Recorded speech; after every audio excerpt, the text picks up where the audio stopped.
বোকা, কারণ আমি ভীষণ ইমোশনাল। এখন ইমোশনের দাম কমে গেছে, তাই বোকা।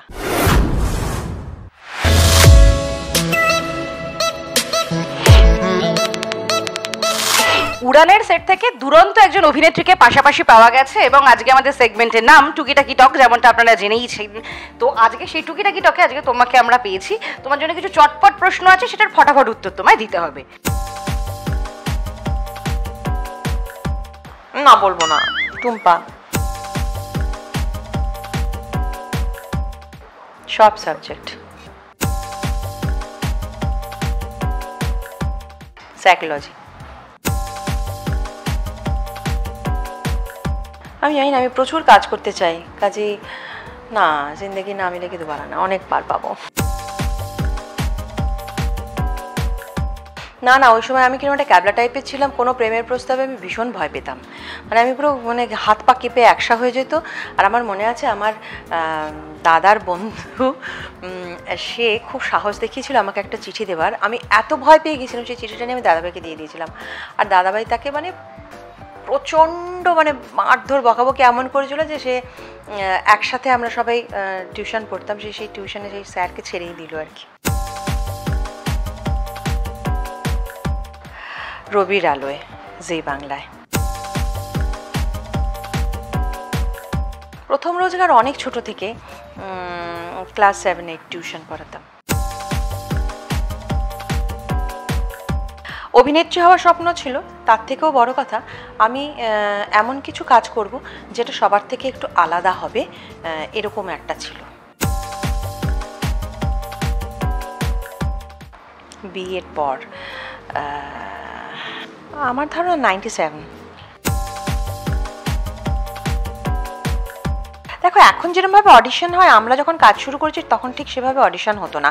ডিরেক্টররা কথা বলতেন, তখন একটা অদ্ভুত অভিজ্ঞ সবাই ছিলেন, চোখ দেখে মুখ দেখে বুঝে যেতেন যে একে দিয়ে হবে। তো সেই রকম করেই কাজ হতো। অডিশন দিয়েছিলাম বম্বের কিছু অ্যাড ফিল্ম শ্যুটের জন্য, সেরকম 3-4টে দিয়েছিলাম।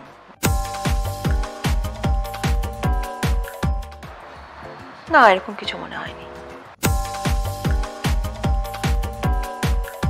ক্লাস 8-এ, বুঝেছো, প্রথম মায়ের সঙ্গে দেখতে গিয়েছি।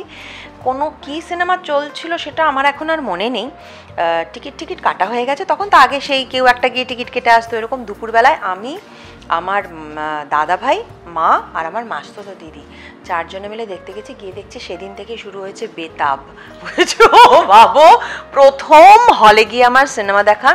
জজ বা এরকম একটা কিছুই দেখতে নিয়ে গিয়েছিল, সেটা বোধহয় সেই দিন থেকেই নুন শোয়ে হয়ে গেছে। আর ওই দুপুরবেলার শোটাতে, তখন তো সে 12টা 3টে 6টা ওরম হতো, ওই দুপুরবেলার 3টের থেকে শোটাতে বেতাব চালু হয়েছে। এবার টিকিট কাটা হয়ে গেছে, কিছু করার নেই। গিয়ে একটা প্রচণ্ড একটা রোম্যান্টিক সিনেমা দেখে পাশে মা, আমি পুরো এরকম সিটিয়ে বসে দেখেছিলাম। I guess 2005, London.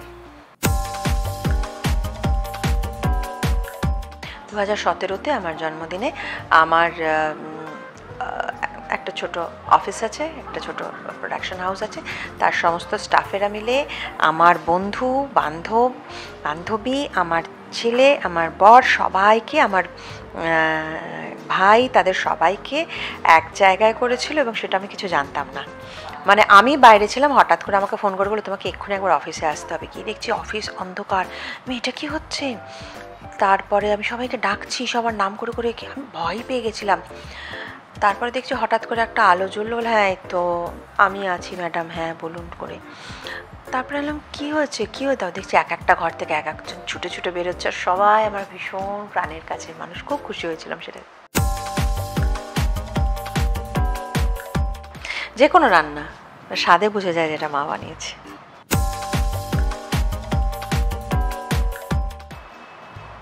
গাড়ি। ওরম দিন বদলে নিতে চাই না, কিন্তু আমি জীবনটাকে আরও আবার নতুন করে প্রায় বছর 30 আগে থেকে শুরু করতে চাই। যেটা যেভাবেই করুক না কেন, যে কোনো চরিত্র আমাকে সেটা দিলে পরে আমি সেটা অন্যভাবে করবো, অবভিয়াসলি। সেটা কারণ সে তার মতন করে করেছে, আমি আমার মতন করে করব, সেই জায়গা থেকে আলাদা হব, কিন্তু বেটার করবো এটা আমি বলতে পারি না। এই জিন্দেগি।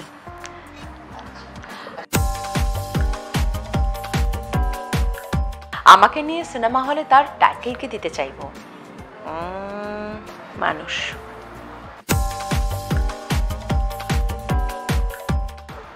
বোকা। এটাই ট্যাগলাইন হবে, বোকা। কারণ আমি ভীষণ ইমোশনাল, এখন ইমোশনের দাম কমে গেছে, তাই বোকা। তুমি এইভাবে মোশনে থাকো, কিন্তু যেহেতু তোমার চোখই অর্ধেক কথা বলে দেয়, তাই আমরা লাস্ট একটা এক্সপ্রেশনের গেম খেলবো। কিছু তোমাকে শব্দ বলবো, বলার সঙ্গে সঙ্গে তোমার যে এক্সপ্রেশনটা মনে আসবে তোমাকে সঙ্গে সঙ্গে সেটা দিতে হবে।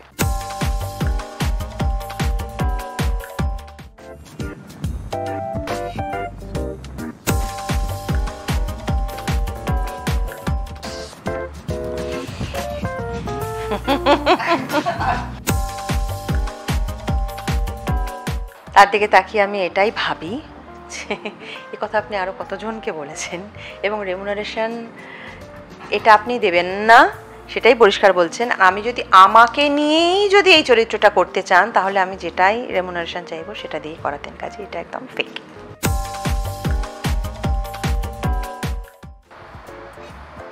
এটা এক্সপ্রেশনে বোঝানো যাবে? যাবে না, কারণ বিষয়টা একটু জটিল।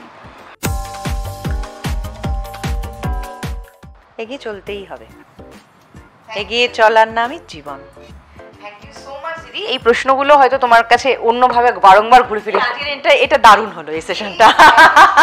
খুব হ্যাপি হয়ে গেলাম, আমার মজার, ইন্টারেস্টিং খুব। যারা তোমার ব্যাপারে জানতে চায় তারা তোমার খবরাখবর নিতে গেলে কোথায় চোখ রাখবে? তোমার সোশ্যাল মিডিয়া হ্যান্ডেল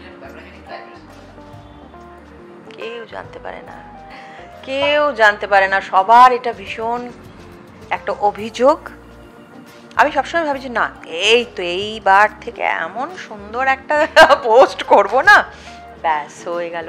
আমাকে চ্যানেল থেকে বলছে এইটা পাঠিয়ে এটাকে প্লিজ প্রমোট করো, এটাকে প্লিজ ট্যাগ করো, এটাকে প্লিজ শেয়ার করো।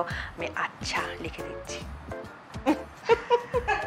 আমার মনে হয় যে আমার কাজ লোকে এমনি, যারা দেখতেছে এমনিই দেখবে, আমাকে বলতে হবে দেখো দেখো দেখো দেখো। আমার কাজ আমি দেখতে বলবো, আমার ভীষণ অস্বস্তি হয়। তাহলে বেশ এই আচ্ছাতেই সচ্চা থাকুক অঞ্জনা দি, এই শুভকামনাই থাকলো। আর এরকমই আরো অন্যান্য খবর জানতে অবশ্যই চোখ রাখুন সিটি সিনেমায়। টলিউডের latest update, gossip and entertainment পেতে সাবস্ক্রাইব করুন শুধুমাত্র সিটি সিনেমা, আর ফলো করুন সিটি সিনেমার Instagram, Facebook, Twitter and ShareChat page.